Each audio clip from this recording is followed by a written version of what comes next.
அவருடைய ஆத்மா சாந்தி அடையணும்னு வேண்டிக்க வந்திருக்கேன். எல்லாரும் நல்லா இருக்கணும்னு நினைக்கிற ஒரு உள்ளம் அவர். நாங்களும் அவர் எப்போவுமே நல்லா இருக்கணும்னு வேண்டிக்கிட்டே இருப்போம். இப்போவும் அதான் நினைக்கிறோம். அவர் ஆத்மா நல்லபடியாக சாந்தி அடையணும். நிறைய நல்ல விஷயங்கள் பண்ணியிருக்காரு அவர். எல்லாருக்கும், நடிகர் சங்கம் மட்டும் இல்லை, அவரை தெரிஞ்சவங்க எல்லாருக்கும், தெரியாதவங்க எல்லாருக்கும் அவ்வளவு உதவிகள், அவ்வளோ நல்ல எண்ணம் படைத்தவர் அவர். எல்லாரும் நல்லா இருக்கணும்னு நினைக்கிறவர். அவர் இன்னைக்கு நம்ம இடையே இல்லைன்னு நினைக்கும் போது சங்கடமாக இருக்குது. ஆனால் அவர் செஞ்ச நிறைய நல்ல விஷயங்கள் இன்னும் அவங்களுடைய குடும்பத்தில் இருக்கிற எல்லாருமே அதை கண்டினியூ பண்ணிகிட்ருக்காங்க. சங்கத்துலேயும் கண்டிப்பாக பண்ணுவோம், நடிகர் சங்கத்துலேயும் கண்டிப்பாக பண்ணுவோம் உறுதி எடுத்துக்கிறோம். நிச்சயமாக அவர் நம்ம எல்லாருக்கும் அவ்வளவு நல்லது பண்ணியிருக்காரு. எங்கள் அப்பாவும் அவரும் ரொம்ப காலத்துலேருந்து நெருங்கிய நண்பர்கள். அப்பா எப்போவுமே குழந்தையிலேருந்தே சொல்லிகிட்டே இருப்பார், அவரை பார், அவரை மாதிரி வரணும் அப்படின்னு சொல்லுவார்.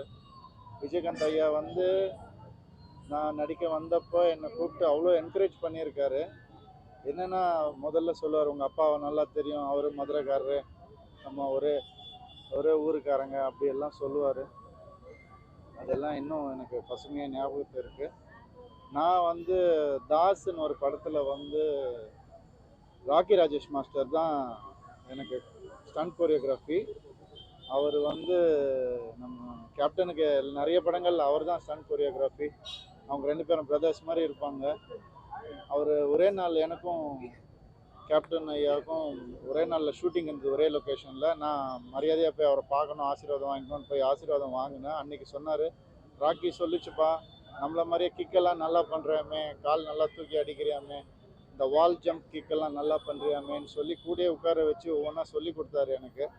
இன்னும் நல்லா ஸ்ட்ரெச்சிங் பண்ணு, இப்படி பண்ணு, அப்படி பண்ணுன்னு சொல்லி கொடுத்தாரு. நல்லா சாப்பிடு, நல்லா சாப்பிடு, உடம்ப பார்த்துக்கோ அப்படின்லாம் சொன்னார். ஸோ அதெல்லாம் எனக்கு பெரிய ஒரு என்கரேஜ்மெண்ட்டாக இருந்தது. அவ்வளோ பெரிய நடிகர் நம்மளை கூப்பிட்டு 3வது படம் தான் அப்புறம் நடித்தேன். உட்கார வச்சு, பக்கத்துலேயே உட்கார வச்சு சொல்லி கொடுத்து, ஊக்கம் கொடுத்து, அவர் எனக்கு மட்டும் இல்லை, இந்த மாதிரி எல்லாருக்குமே அவர் பண்ணியிருக்காரு. அவருடைய நல்ல எண்ணங்கள், அவருடைய நல்ல செயல்கள் எப்போவுமே தொடரும். எங்களால் முடிஞ்ச எல்லாத்தையும் நாங்கள் செய்வோம். அந்த நல்வழி பாதையில் போகணுன்ற ஆசை எங்களுக்கு எல்லாருக்குமே இருக்கு.